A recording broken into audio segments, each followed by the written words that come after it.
이 살아가는 이 삶은 늘 경쟁하며 살아가고 있습니다. 그리고 사단의 그 유혹 속에서 또 영적 전쟁을 하며 힘들게 살아가고 있다는 것이죠. 특히 사단은 우리를 이리저리 나쁜 짓을 하도록 유혹을 하고 있습니다. 그래서 그 유혹에 우리는 넘어지며 살아가기도 한다는 것이죠. 그런데 우리가 이 사단의 유혹에 이겨낼 수 있는 것이 무엇이겠습니까? 우리가 이 사단의 유혹에 이겨낼 수 있는 것은 오직 예수 그리스도 한 분밖에 없습니다. 그리고 그 십자가를 바라보는 것입니다. 그 십자가가 우리를 서게 하고 또 우리를 붙잡아 주게 됩니다. 그래서 늘 우리가 생각해야 되는 것이 바로 그 십자가를 바라보아야 하는 것이고, 또 하나님을 중심적으로 살아가기 위해서 꼭 필요한 도구가 십자가라는 것이죠. 그래서 이 십자가는 우리에게는 너무나도 큰 의미를 가져다 주고 있습니다. 예수님께서 죽으신 십자가는 그냥 못 박혀서 죽으신 그러한 도구로 끝이 나는 것이 아닙니다. 바로 우리 죄를 위해서 죽으신 십자가입니다.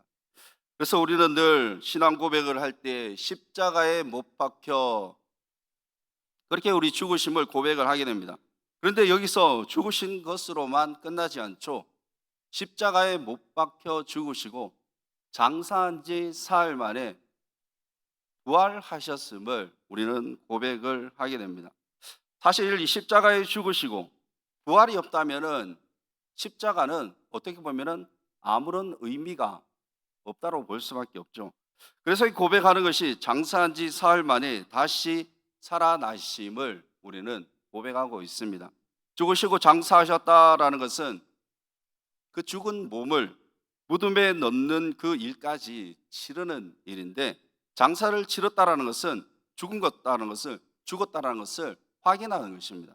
다시 말씀을 드리면 예수님은 십자가에 분명히 죽으셨음을 말하고 있습니다. 예수님께서 십자가에 분명히 죽으셨다는 것을 왜 또 이렇게 말씀을 드리냐 하면은 성경을 다르게 해석하는 그러한 집단이 있기 때문입니다. 어떻게 말을 하냐 하면은 예수님은 진짜 죽으신 것이 아니라 잠시 기절했다가 다시 일어나서 마리아와 결혼을 해서 오래오래 잘 살았다라는 그러한 희귀한 이야기를 하는 집단도 있기 때문입니다. 그런데 예수님은 분명히 십자가에 죽으시고 장사하셨음을 그렇게 말씀해서 보여주게 되는데, 그것을 좀 더 확인할 수 있는 본문이 있습니다. 요한복음 19장 32절과 34절까지 말씀을 보게 되면, 군인들이 가서 예수와 함께 못 박힌 첫째 사람과 또 그 다른 사람의 다리를 꺾고 예수께 이르러서는 이미 죽은 것을 보고 다리를 꺾지 아니하고, 그중 한 군인이 창으로 옆구리를 찌르니 곧 피와 물이 나오더라. 군인들도 이들도 이미 예수님께서 죽으심을 그렇게 확인했기 때문에 이들은 다리를 꺾지 않았다라고 말하고 있습니다. 예수님의 죽음을 군병뿐 아니라 그곳에 있던 모든 사람들이 그것을 확인을 했었죠. 심지어 한 군인은 옆구리를 찌르니 곧 물과 피가 쏟아졌다라고 말씀하고 있습니다. 왜 이렇게 옆구리까지 찌르며 그렇게 상세하게 표현을 하고 있는 것이겠습니까? 예수님께서 완전히 죽으셨다는 것을 바로 확인시켜 주기 위함입니다.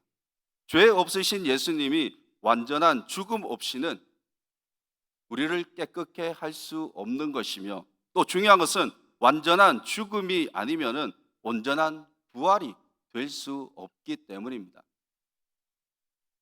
바울은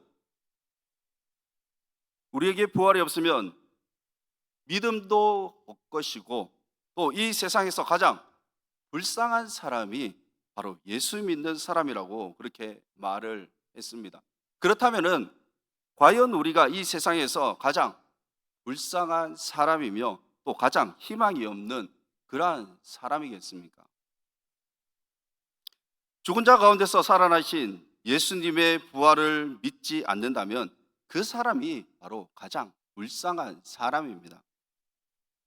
예수를 알지 못하고 또 부활의 그 소망과 희망이 없이 살아가는 그러한 사람들이 가장 불쌍한 사람입니다. 그런데 우리는 희망을 가지고 그렇게 살아가고 있습니다. 분명 우리에게는 희망이 있습니다. 우리가 어떤 희망을 가지며 살아가고 있는 것입니까? 바로 부활의 그 소망, 그 희망을 가지고 살아간다는 것이죠. 그런데 세상 사람들은 그 희망을 세상에서 찾으려고 합니다. 세상에서 더 좋은 것을 바라보면서 그것이 내가 원하는 그 소원이 자신에게 희망이라고 생각한다는 것이죠. 희망을 잃어버린 채 죽음을 맞이한 사람에 대해서 한번 말씀을 드리게 되면 이 시베리아의 화물 회사의 직원인데 고장난 냉동차 안에서 짐을 내리고 있습니다. 두 단어가 한번 생각해 보면 시베리아, 냉동차 어떤 느낌이 드십니까? 굉장히 춥다라는 그런 느낌이 드시죠? 에어컨 꺼도 되겠습니까? 추우니까요.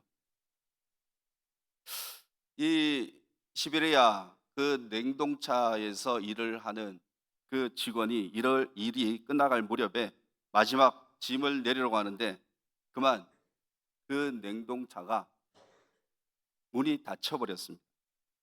밖에 있는 사람들이 안에 사람이 있는 줄 모르고 그 문을 닫아 버렸다는 것이죠.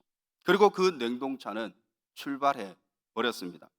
그 직원은 냉동차 안에서 소리를 지르며 아무리 소리를 질러봐도 요청을 해도 그 소리를 듣지 못하고 차는 계속해서 달리고 있었습니다.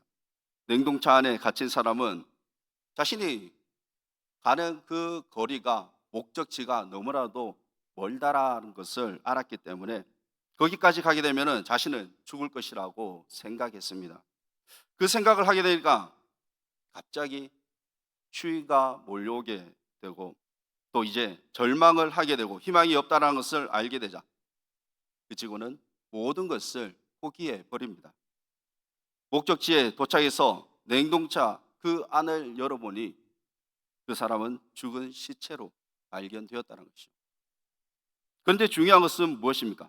그 냉동차가 어떤 냉동차였습니까? 고장난 냉동차였습니다. 그 직원은 나는 이제 얼어 죽을 수밖에 없는 그러한 희망이 없다라는 그러한 생각을 했기 때문에 자신은 모든 것들을 다 포기해 버렸다는 것이죠. 희망이 없다라는 것은 목숨까지도 갉아먹는 그런 무서운 힘을 가지고 있습니다. 우리에게는 분명 하나님께서 희망을 주셨는데 우리가 살아가는 삶 속에서는 희망이 없다라고 그렇게 생각하고 살아간다는 것이죠. 그렇다면 우리의 희망이 무엇입니까? 예수 그리스도를 바라보는 것. 바로 부활의 그 소망, 그 희망이 바로 우리에게는 진정한 희망이라는 것을 우리가 믿으시기를 바랍니다. 우리의 이 삶이 힘들고 어렵더라도 그것이 전부가 아니기 때문에 우리가 이겨낼 수 있는 것은 바로 부활하신 주님을 바라보며 그렇게 살아가는 것입니다. 우리는 말씀 속에서도 고린도전서 15장 12절 말씀을 보게 되면 그리스도께서 죽은 자 가운데서 다시 살아나셨다 전파되었거늘 너희 중에서 어떤 사람들은 어찌하여 죽은 자 가운데서 부활이 없다 하느냐. 19절입니다. 만일 그리스도 안에서 우리가 바라는 것이 다만 이 세상의 삶뿐이면 모든 사람 가운데 우리가 더욱 불쌍한 자이니라. 우리에게는 분명 부활의 그 소망을 가지며 또 살아가고 있습니다. 우리에게 희망은 이 땅에서 끝나는 것이 아니라 바로 부활의 소망을 바라보며 그렇게 살아가고 있다는 것이죠. 계속해서 이 부활에 대해서 말씀을 드리고 있는데 한번 생각을 해보면 우리가 부활절에만 부활에 대해서 계속 그렇게 말을 하게 됩니다.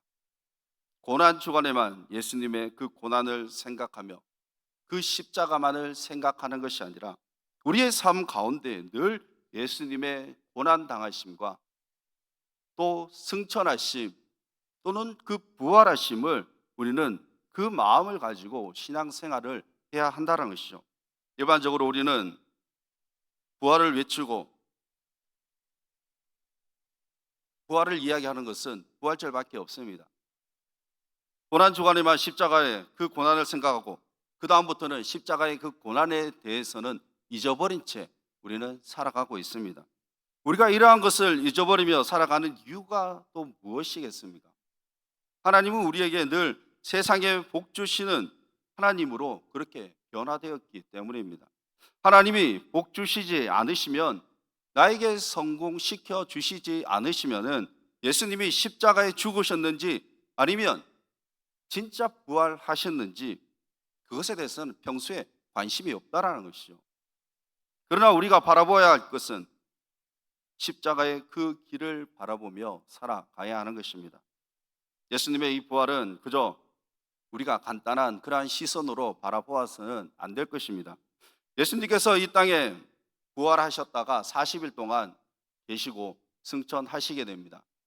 그리고 다시 오심을 약속을 하시게 되는데, 사도행전 1장 10절입니다.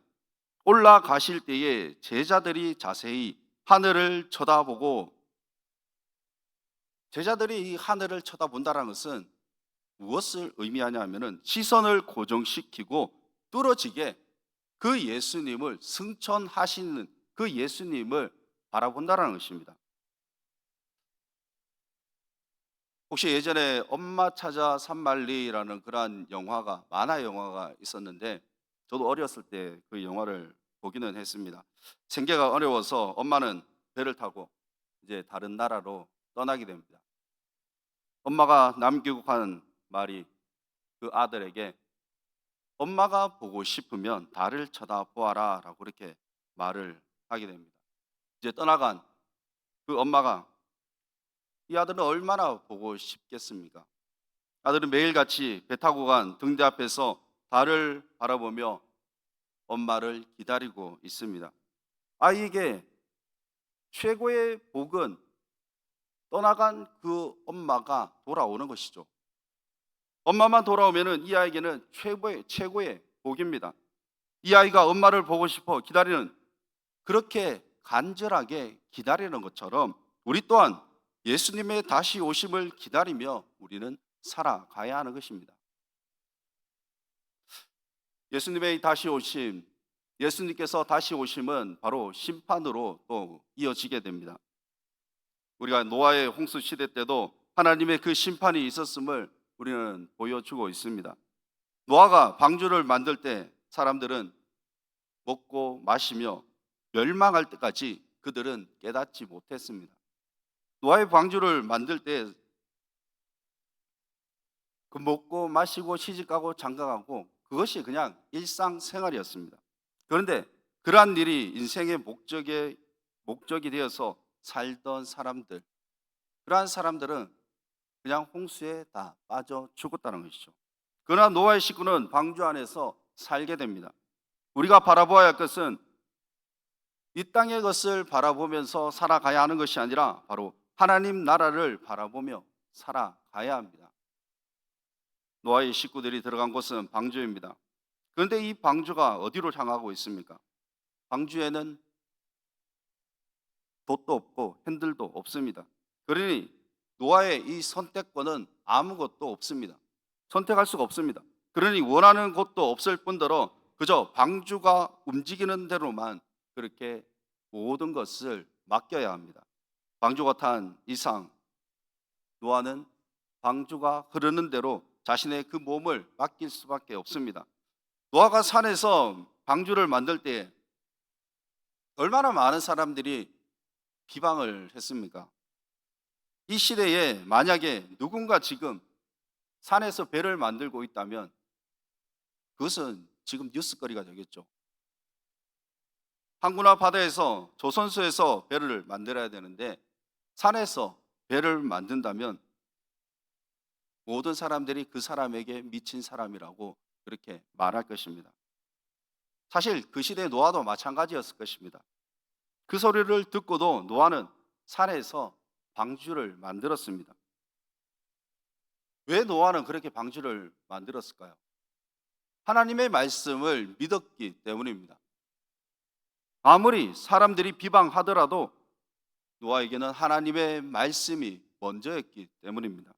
사람들은 한심하게 여겼겠죠. 그러니 노아는 그 산에서 방주를 만드는 것이 우선이었습니다. 세상 사람들도 하나님을 믿는 것을 우리에게 한심하다라고 그렇게 생각을 하게 됩니다. 뭐하러 휴일에 교회에 나가서 그렇게 놀러를 다니든가 여행을 가지라고 그렇게 생각을 할 것입니다. 요즘 뭐 종교의 자유를 인정을 하게 되지만 속으로는 아마 우리에게 바보라고 그렇게 생각을 할 것입니다.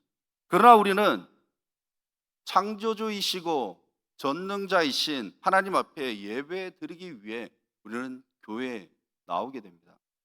온 땅을 창조하신 전능하신 하나님을 우리가 믿기 때문에 예배 시간에 예배하러 나오는 것입니다. 그 믿음 안에는 예수님께서 우리를 위하여 죽으심과 또 부활하심 모든 것을 믿는 것입니다. 노아가 만든 그 방주 안에 우리 또한 주님께서 친히 세우신 그 교회 안에서 구원의 은혜를 입고 우리는 살아가는 것입니다. 만약 이 노아가 방주를 만들 때 하나님께서 팬들도 만들고 또 돛도 만들고 그 방주 안에 내비게이션도 하나 장착하고 블랙박스도 하나 만들어라라고 그렇게 했다면, 그렇게 설계를 했다면 노아는 자신이 원하는 방향으로 움직였을 것입니다. 비가 들어오는 곳으로 갈 것이고 또는 빛이 나오는 곳으로, 빛이 오는 곳으로 그 방주를 움직였을 것입니다. 그러나 노아는 할 수 있는 것이 아무것도 없습니다. 그 방주 안에는 핸들도 없고 돛도 없고 내비게이션도 없고 아무것도 없습니다. 자신이 할 수 있는 것은 아무것도 없습니다. 그렇다면 그 방주를 누가 이끌고 계신다라는 것입니까? 노아가 방주를 이끌어 가는 것이 아니라 바로 하나님께서 그 방주를 이끌어 가신다는 것이죠. 만약 그 방주 안에 키도 있고 핸들도 있고 그렇게 설계를 하셨다면 노아가 원하는 그 방향으로 움직였을 것입니다. 그러나 그렇지 않았습니다. 하나님은 그 모든 것들을 만들지 않으시고 하나님께서 모든 것들을 인도해 가셨습니다. 우리 또한 하나님께서 붙잡아 하나님께서 우리의 인생에 그 핸들을 붙잡고 우리를 운행해 나가시는 분이십니다. 우리가 십자가를 붙잡고 살아가야 함에도 불구하고 우리는 세상 사람들이 원하는 그것을 바라보면서 우리 또한 살아가고 있다는 것이죠. 노아가 산에서 방주를 만들고 있는 것처럼 십자가를 붙잡고 살아가는 모습을 보고 세상 사람들은 어떻게 보면 한심하게 또 그렇게 여길 것입니다. 그러나 그 십자가는 성경에서 말씀하기를 고린도전서 1장 21절에 십자가의 도가 멸망하는 자들에게는 미련한 것이요 구원을 받는 우리에게는 하나님의 능력이라.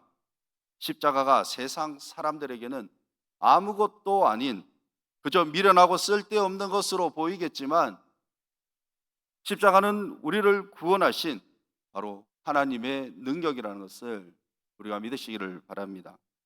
그런데 일부 사람들은 이렇게 생각하지 않습니다. 십자가는 자신의 그 소원을 이루어주는 그런 부적으로만 생각한다는 것이죠. 우리가 십자가를 따르는 것이 아니라 십자가가 그저 내 인생의 방향키로 만들어 버립니다. 내 인생에 도움을 줄 수 있는 그러한 도구로 사용하려고 한다는 것이죠. 이 십자가는 우리를 세상에서 편안한 길로 인도하는 그러한 도구가 아닙니다. 십자가는 나의 사업이 잘 되게 하고 또 권력을 잡을 수 있게 해주는 그러한 도구가 아닙니다.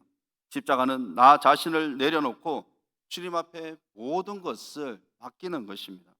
나는 할 수 없고 주님께서 이끌어 가실 때에 살 수 있다는 것을 고백하는 것입니다. 우리가 방주 안에 있다는 것은 나의 모든 것을 바로 주님께 맡기는 것이죠. 노아가 자기 마음대로 방주를 움직이지 못했던 것처럼 방주 안에 있는 우리는 나의 인생을 우리 마음대로 그렇게 움직이면서 살아갈 수가 없습니다. 모든 것, 우리의 인생의 모든 것은 바로 하나님께서 움직이십니다. 세상의 부와 명성을, 그것에 우리가 미련을 두고 살아간다면 마치 이 롯의 아내가 소돔과 고모라를 향해서 뒤를 돌아보다가 소금 기둥이 되어버린 것처럼, 우리도 이 세상의 것에 미련을 두게 된다면 우리는 방주에 들어갈 수가 없습니다. 세상에 우리를 미련을 두지 마시기를 바랍니다. 살면서 우리가 세상을 살아가면서 원하는 것도 많이 있습니다. 소원이 또 있습니다. 분명 우리가 이 세상을 살아가면서 내가 가지고 싶은 것, 우리가 소유하고 싶은 것은 너무나도 많이 있지만, 그러나 그것이 우리의 삶 속에서 최고가 될 수가 없습니다. 우리에게 가장 최고가 될 수 있는 것은 바로 십자가에 죽으신 예수 그리스도를 바라보는 것입니다. 그리고 부활하신 예수님을 우리가 믿고 살아가는 것이 바로 우리 인생의 최고의 길이 된다는 것이죠. 우리는 예수 그리스도, 그분의 방주 안에 있습니다. 내가 이 방주를 움직이며 살아가는 것이 아니라 나를 위해 십자가에 죽으신 바로 예수 그리스도가 나를 인도하신다는 것을 우리가 믿고 살아갈 수 있는 모두가 되시기를 주님의 이름으로 축원합니다. 기도하겠습니다. 하나님 아버지의 은혜를 감사합니다. 우리가 살아가야 할 그 방향이 십자가의 그 길임을 우리가 알고 있지만, 부활의 그 소망을 가지며 살아가야 함을 알고 있지만, 우리는 내 생각과 내 마음대로 살아왔음을 고백하게 됩니다. 우리에게 주신 말씀 따라 걸어가게 하여 주옵시고, 그 길이 진정한 우리 인생 길임을 알고 깨달을 수 있는 저희들이 되게 하여 주시옵소서. 우리의 희망은 오직 예수 그리스도 한 분뿐임을 고백하오니, 주님께서 우리의 인생을 또한 인도하심을 믿사오니, 우리가 주님을 따라 살아갈 수 있는 우리 모두가 되게 하여 주시옵소서. 이 땅에서의 어떤 성공을 바라보는 것보다 주님 원하시는 삶이 무엇인지 우리의 각자의 그 자리에서 되새겨 보며 주님 뜻 따라 살아갈 수 있는 우리 모두가 되게 하여 주시옵소서. 감사드리며 예수님 이름으로 기도드리옵나이다.